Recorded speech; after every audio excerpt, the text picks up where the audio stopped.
How to delete junk and cache files in Windows 11 and 10. Hey everyone, welcome back to the channel. In today's video, I will show you how to delete junk files and clear cache in Windows 10 and 11. So now, without further ado, let's get started. So here, let's start with the step one, that is to open the storage settings. So here, simply right click or click on the start menu, and now here from the pop-up menu simply click on the settings app to open the settings. And now here, once you are inside the settings, just look at the left hand sidebar, and from there you simply have to click on system. And now here, once you are inside the system, you simply have to scroll down, and there you simply have to click on storage. And now here, once you are inside the storage, we will move forward to the step 2, that is to use storage sense. So here you see the option labeled as storage sense.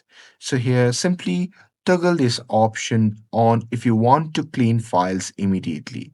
And with that, moving forward to the step 3, that is to delete the temporary files.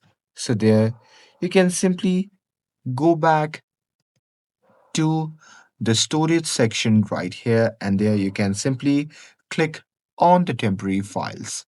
And now here in this section you can simply check the boxes like temporary files, recycle bin, delivery optimization files, thumbnails, cache and leftover update files.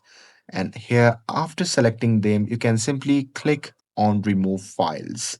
And with that, moving forward to the step 4, that is to clear, prefetch, temp, and cache manually. So here, simply press Windows plus R to open run, and there you can simply type percentage temp percentage temp percentage and simply press enter. And now here, once you do that, a folder will appear. Now here in this folder, you can simply select everything, and once you have selected everything, then you can simply click on delete to delete all this folder. And once you have done that, what you can do is simply restart your PC and check if your cache files have been cleared or not. And with that, if you found this video helpful, then don't forget to like, share, and subscribe to get updated for more videos. Thanks for watching, and I'll see you in the next video.